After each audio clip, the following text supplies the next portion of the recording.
Hi everyone, ನೀವು ನೋಡ್ತಾ ಇದ್ದೀರಾ ಸ್ಟೂಡೆಂಟ್ ಸೊಲ್ಯೂಷನ್ ಚಾನಲ್.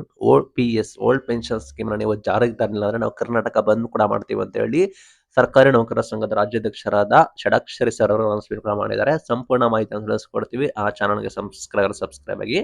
ಹಳೆಯ ಪಿಂಚಣಿ ಯೋಜನೆ ಜಾರಿಗೆ ತರದಿದ್ದಲ್ಲಿ ರಾಜ್ಯ ವ್ಯಾಪ್ತಿ ಸರ್ಕಾರಿ ಕಚೇರಿಗಳ ಬಂದ್ ಅನಿವಾರ್ಯ ಆಗ್ತಾ ಇದೆ ಅಂತ ಹೇಳಿ ಸರ್ಕಾರಿ ನೌಕರರು ಕೂಡ ಸಂಘದ ಅಧ್ಯಕ್ಷರಾದ ಷಡಾಕ್ಷರಿ ಅವರು ಅನೌನ್ಸ್ಮೆಂಟ್ ಕೂಡ ಮಾಡಿದ್ದಾರೆ.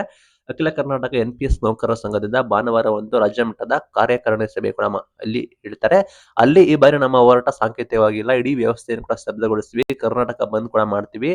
ಪ್ರತಿಭಟನೆ ಹತ್ತಿಕ್ಕಲಿ ಸರ್ಕಾರ, ಬಂಧನ, ಅಮಾನತು, ಜೈಲು ಶಿಕ್ಷೆ ಅಂತ ಕ್ರಮಗಳಲ್ಲೂ ಮುಂದಾದ್ರೂ ಕೂಡ ನೌಕರರು ಹಿಂದೆ ಸರಿಯುವುದಿಲ್ಲ ಅಂತ ಹೇಳಿ ಹೇಳಿದ್ದಾರೆ. ಬಿಕಾಸ್ ನಿಮ್ಗೆ ಗೊತ್ತಿರಾಗೆ ನ್ಯೂ ಪೆನ್ಷನ್ ಸ್ಕೀಮ್ ರದ್ದು ಮಾಡಿ ಓಲ್ಡ್ ಪೆನ್ಷನ್ ಸ್ಕೀಮ್ ಮಾಡಬೇಕು ಅಂತ NPS ನೌಕರರ ಸಂಘದ ರಾಜ್ಯಾಧ್ಯಕ್ಷರು ಕೂಡ ಮಾತನಾಡಿ ಅಸಹಾಯಕತೆ ಆಕ್ರೋಶವಾಗಿ ಸ್ಫೋಟಗೊಳ್ಳುವ ಸರ್ಕಾರ ಎಚ್ಚೆತ್ಕೋಬೇಕು. UPS ಅಂಡ್ JPS ನಂತೆ ಯಾವುದೇ ಮಧ್ಯಂತರ ಆಯ್ಕೆಗಳನ್ನು ನಾವು ಒಪ್ಪೋದಿಲ್ಲ ಅಂತ ಹೇಳಿ ಹೇಳಿದ್ದಾರೆ. ಒಟ್ಟಾರೆ ಸರ್ಕಾರದ ದುಡ್ಡಿಲ್ಲ, ಗೊಂದಲ ಕೂಡ ಇದೆ, ಹೀಗಾಗಿ ಕರ್ನಾಟಕ ಬಂದ್ ಕೂಡ ಮಾಡ್ತೀವಿ ಅಂತ ಹೇಳಿದ್ದಾರೆ. ಬಟ್ ಹೇಳಿಕೆಗೆ ಸೀಮಿತ ಆಗುತ್ತಾ ಅಥವಾ ಮಾಡ್ತಾರ ನೋಡೋಣ. ಮಾಡಿದ್ರೆ ದೊಡ್ಡ ಮಟ್ಟದಲ್ಲಿ ಹೊಡ್ತಾ ಬೀಳುತ್ತೆ, ಬಟ್ ಮಾಡೋಕ್ ಆಗಲ್ಲ ಅನ್ಕೋತೀನಿ. ನೋಡೋಣ, ಅದು ಒಂದು ಇಶ್ಯೂಸ್ ಕೂಡ ಆಗ್ಬೋದು. ಒಟ್ಟಾರೆ ನಿರ್ಣಯ ಕೈಗೊಂಡಿದ್ದಾರೆ. ಜಾರಿಗೆ ಹೋರಾಟ ಮಾಡ್ತೀವಿ. NPS ಸಂಘಟನೆ ಬಲವರ್ಧನೆ ಮತ್ತೆ ಅಧ್ಯಯನ ಸಮಿತಿ ಸರ್ಕಾರಕ್ಕೆ ವರದಿ ಸಲ್ಲಿಸ್ತಾರೆ.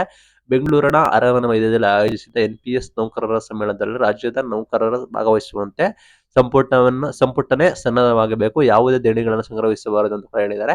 OPS ಜಾರಿಗೆ ರಾಜ್ಯ ಸರ್ಕಾರಿ ನೌಕರರ ಸಂಘ ನಿರ್ಣಯಗಳನ್ನು ಬೆಂಬಲಿಸ್ತಾ ಇದೆ. ಚಿಕ್ಕಬಳ್ಳಾಪುರದಲ್ಲಿ ನಂದಿ ಬೆಟ್ಟದಲ್ಲಿ ಸಂಘದ ಮುಂದಿನ ರಾಜ್ಯ ಕಾರ್ಯಕಾರಿಣಿ ಸಭೆ ಕೂಡ ಇದೆ ಅಂತ ಹೇಳಿ ಹೇಳಿದ್ದಾರೆ.